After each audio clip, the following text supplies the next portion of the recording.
So guys, आज का advance English structure day 59 की लेसन में हम लोग कुछ नए नए सेंटेंसेस सीखने वाले हैं। यहाँ पे जो सेंटेंसेस हम लोग सीखने वाले हैं ये डेली यूज सेंटेंसेस है। ठीक है, तो यहाँ पे मैं सबसे पहले आपको सेंटेंस की स्ट्रक्चर बताऊंगा और उसके बाद कुछ सेंटेंसेस भी बताऊंगा और सेंटेंस को कैसे ट्रांसलेट करना है वो भी इस वीडियो में आपको स्टेप बाय स्टेप बताने वाला हूँ गाइस।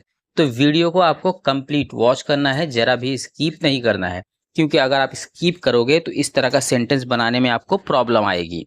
ठीक है, तो चलिए सबसे पहले जान लेते हैं सेंटेंसेस क्या क्या है।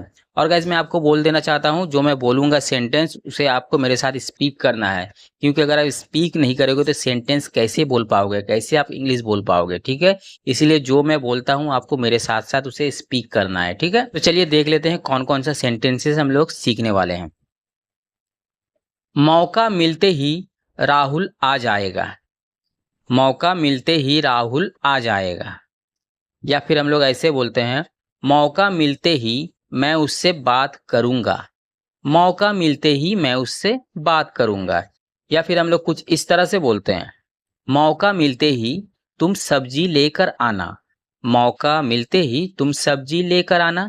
या फिर हम लोग ऐसे बोलते हैं, मौका मिलते ही वो तुम्हें कॉल करेगा। मौका मिलते ही वो तुम्हें कॉल करेगा। तो गाइज इस तरह का सेंटेंसेस हम लोग अपनी डेली लाइफ में अक्सर बोला करते हैं। गाइज यहाँ पे जो सेंटेंसेस मैंने बोले हैं सारे सेंटेंस में आपको एक चीज कॉमन दिखा होगा, वो है मौका मिलते ही। मौका मिलते ही ये सारे सेंटेंस में आपको कॉमन दिखा है। ठीक है, तो आज इस वीडियो में यही सेंटेंस को हम लोग इंग्लिश में ट्रांसलेट करना सीखने वाले हैं। जब भी किसी सेंटेंस में मौका मिलते ही बोलना हो तो वहाँ पे इंग्लिश में कैसे बोलना है वो इस वीडियो में आज हम लोग सीखने वाले हैं। ठीक है, तो चलिए सबसे पहले जान लेते हैं सेंटेंस का स्ट्रक्चर क्या है, सेंटेंस का स्ट्रक्चर कैसे बनेगा। ठीक है गाइज, वीडियो को स्किप नहीं करना गाइज, मैं आपको बार बार बोल रहा हूँ, अगर आप स्किप करोगे तो आपको वीडियो समझ में नहीं आएगा, आपको कैसे सेंटेंस बनाना है वो भी समझ में नहीं आएगा। ठीक है, तो चलिए सबसे पहले सेंटेंस का स्ट्रक्चर जान लेते हैं। देखिए गाइस, स्क्रीन पे आपको दिख रहा है, सबसे पहले आपको लिखना है सेंटेंस, जो आपका मेन सेंटेंस है वो आपको लिखना है या बोलना है। ठीक है, उसके बाद आपको यूज करना है एज सुन एज। उसके बाद आपका सब्जेक्ट आएगा, सब्जेक्ट वो कुछ भी हो सकता है, आई वी यू दे, कुछ भी सब्जेक्ट हो सकता है। ठीक है, सेंटेंस, उसके बाद एज सुन एज, उसके बाद आपका सब्जेक्ट आएगा, उसके बाद गेट का यूज करना है। ठीक है, और देखिए गेट के बगल में मैंने ब्रैकेट में एज दिया है, वो क्यों दिया है, क्योंकि सब्जेक्ट जो होगा उसके हिसाब से आपको गेट या गेट्स यूज करना है। ठीक है, किसके हिसाब से क्या यूज करना है वो आपको एग्जाम्पल के हिसाब से समझ में आ जाएगा, मैं एग्जाम्पल दूंगा तब आपको समझ में आ जाएगा। और उसके बाद देखिए एंड में आपको लिखना है दी चांस। सबसे पहले आपको सेंटेंस देना है, उसके बाद एज सुन एज, उसके बाद सब्जेक्ट, उसके बाद गेट, उसके बाद दी चांस। आई थिंक आपको समझ में आ गया होगा सेंटेंस का स्ट्रक्चर क्या है। ठीक है, अब चलिए इस स्ट्रक्चर के जरिए सेंटेंसेस बनाना सीखते हैं। तो हमारा पहला सेंटेंस है, मौका मिलते ही राहुल आ जाएगा। मौका मिलते ही राहुल आ जाएगा। इसे इंग्लिश में बनाने के लिए गाइस आपको सबसे पहले सेंटेंस बोलना है, मैंने आपको बताया है सबसे पहले आपको सेंटेंस बोलना है। तो सेंटेंस क्या है, Rahul will come as soon as he gets the chance. Rahul will come as soon as he gets the chance. देखिए यहाँ पे पहले सेंटेंस यूज किया मैंने, राहुल विल कम मतलब राहुल आ जाएगा। यहाँ पे सेंटेंस क्या है, राहुल आ जाएगा, तो राहुल विल कम। उसके बाद as soon as he gets the chance मतलब मौका मिलते ही।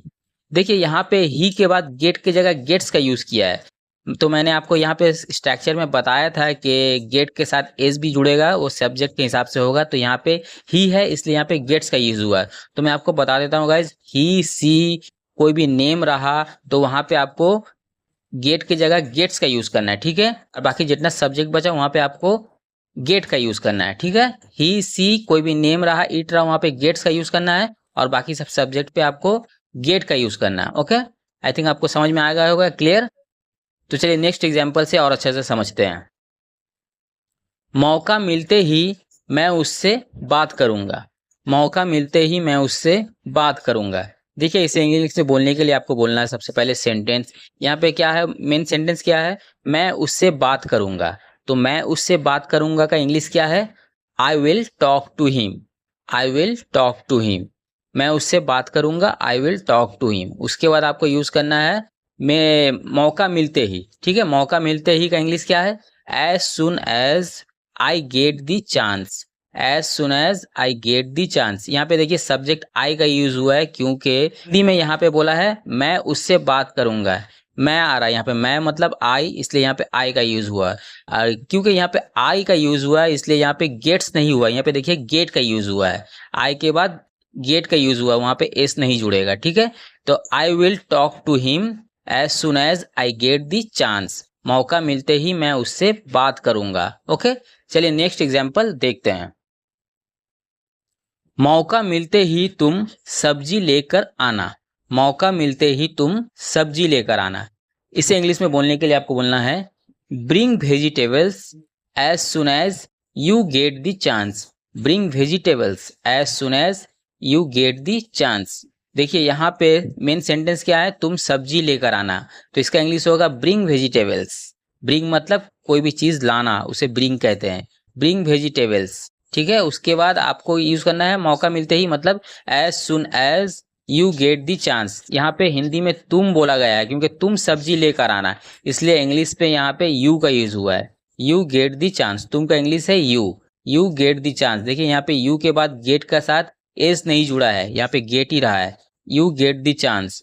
तो मैंने पहले ही आपको बताया है ही, सी, इट कोई नेम रहा वहां पे गेट के साथ एस जुड़ेगा, बाकी सब सब्जेक्ट में गेट जुड़ेगा। ठीक, इसलिए यहाँ पे यू के बाद गेट का यूज हुआ है, गेट्स का यूज नहीं हुआ है। ठीक है, चलिए नेक्स्ट एग्जांपल देखते हैं।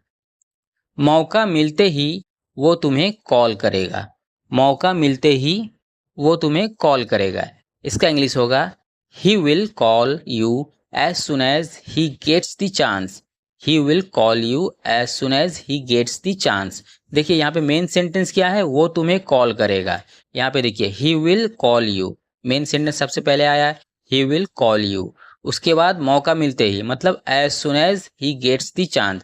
देखिए यहाँ पे ही का यूज हुआ है क्योंकि हिंदी में बोला गया है वो तुम्हें कॉल करेगा, तो वो का इंग्लिश है ही, इसलिए यहाँ पे ही का यूज हुआ है ही। उसके बाद गेट के साथ एस जुड़ा है, गेट्स, ही गेट्स, ही के बाद गेट के साथ एस जुड़ेगा। ठीक है, ही गेट्स, उसके बाद दी चांस।